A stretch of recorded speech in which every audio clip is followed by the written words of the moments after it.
दिल्ली के हालात सुधर रहे हैं, लेकिन कोरोना के खिलाफ जंग जारी है। इस मुश्किल वक्त में मुख्यमंत्री अरविंद केजरीवाल खड़े हैं। आज उन्होंने एक प्रेस कॉन्फ्रेंस की है, देखिए। के माहौल में आपको एक सुखद खबर देना चाहता हूं।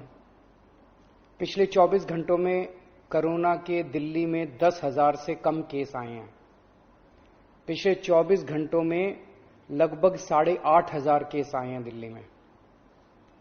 पिछले कई दिनों से दिल्ली में बहुत ज्यादा केस आ रहे थे। 20 अप्रैल को तो 28,000 से भी ज्यादा केस आए थे। आज 8,500 केस आए हैं। कई दिनों में पहली बार 10,000 के नीचे केस आए हैं। दिल्ली में संक्रमण दर भी काफी कम हो गई है। पिछले 24 घंटों में संक्रमण दर केवल 12% रह गई है। संक्रमण दर का मतलब अगर हम 100 लोगों का टेस्ट करते हैं तो उसमें कितने लोगों को कोरोना मिलता है। ज्यादा संक्रमण दर का मतलब होता है कि कोरोना बहुत ज्यादा फैला हुआ है। आज ये संक्रमण दर केवल 12% आई है। 22 अप्रैल को ये 36% तक पहुंच गई थी दिल्ली में संक्रमण दर। इसका मतलब दिल्ली में अब काफी कम लोग बीमार पड़ रहे हैं। अस्पतालों में भर्ती लोगों की संख्या भी अब काफी कम हो गई है। पिछले 10 दिनों में दिल्ली के अस्पतालों में कोरोना के 3,000 से ज्यादा मरीज कम हो गए हैं, यानी कि 3,000 बेड खाली हो गए हैं। और अब अस्पतालों में बेड मिलने में परेशानी नहीं हो रही है। हालांकि एक बात देखने में आई है कि आईसीयू के बेड अभी भी भरे हुए हैं। इसका मतलब सीरियस मरीजों की संख्या अभी ज्यादा कम नहीं हुई है। अभी भी दिल्ली के अस्पतालों में आईसीयू बेड लगभग सारे भरे हुए हैं। इस दिशा में भी आपकी सरकार काम कर रही है। लगभग 1200 नए आईसीयू बेड बनके तैयार हो गए हैं और आज या कल में ये चालू होने वाले हैं। इससे अपने दिल्ली वासियों को काफी राहत मिलेगी।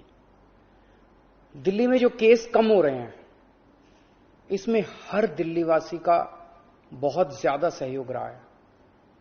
हमने दिल्ली में बहुत कड़ा लॉकडाउन लगाया, लेकिन दिल्ली वासियों ने उसमें पूरा सहयोग किया। सबने पूरी तरह से लॉकडाउन का पालन किया। आज सब लोग बात कर रहे हैं कि दिल्ली वासियों ने इतने कम समय में कोरोना के केस कम कैसे कर लिए। ये केवल और केवल दिल्ली वासियों के अनुशासित आचरण की वजह से हुआ है। लेकिन लड़ाई अभी जीती नहीं गई है। लड़ाई अभी बाकी है। अभी भी 8,500 केस आए हैं। इनको 0 तक ले जाना है। कोरोना को पूरी तरह खत्म करना है। और दूसरी बात, हम अगर अब ढीले पड़ गए तो ये केस फिर बढ़ जाएंगे। कोई गारंटी नहीं है कि ये कम ही रहेंगे। फिर से दिल्ली पे मुसीबत आ सकती है। इसीलिए किसी भी हालत में ढिलाई नहीं करनी। कड़ाई से लॉकडाउन का पालन करना है और कोरोना से बचने के जितने भी उपाय हैं वो सारे लागू रखने हैं। दिल्ली सरकार भी अपने इंतजामों में कोई कमी नहीं छोड़ रही। हम अभी और नए ऑक्सीजन बेड बना रहे हैं। ऑक्सीजन के कई हजार सिलेंडर खरीद रहे हैं। नए नए आईसीयू बेड बना रहे हैं, ताकि भगवान ना करे अगर कोरोना के केस फिर से बढ़ गए तो हमारी तैयारी में कोई कमी नहीं होगी। पिछले कुछ दिनों में बेहद दुखदाई, बहुत दुखदाई दिन बीते। पिछले सभी कोशिशों के बावजूद हम अपने कई दिल्ली वासियों को बचा नहीं पाए। कई परिवारों में तो 1 से ज्यादा मौत हुई है। मैं भगवान से प्रार्थना करता हूं कि इन सभी आत्माओं को शांति प्रदान करे। मैं ऐसे कई बच्चों को जानता हूं जिनके दोनों माता पिता चल बसे। अब उनका इस दुनिया में कोई नहीं है।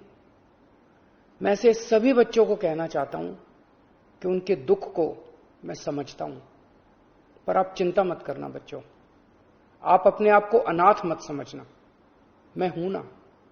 किसी भी बच्चे की पढ़ाई बीच में छूटने नहीं देंगे। हर बच्चे की पढ़ाई जारी रहेगी।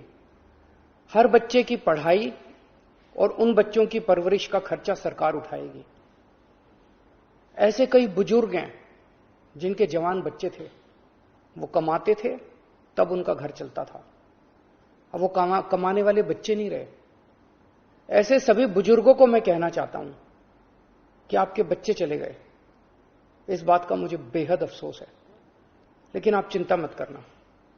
अभी आपका ये बेटा जिंदा है, ऐसे सभी परिवार जिनमें कमाने वाले व्यक्ति की मौत हो गई, उनकी मदद सरकार करेगी।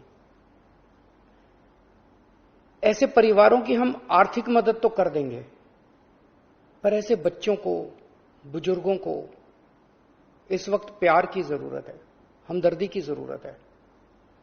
मेरी ऐसे परिवारों के सभी पड़ोसियों और उनके रिश्तेदारों से विनती है, इनका ख्याल रखना।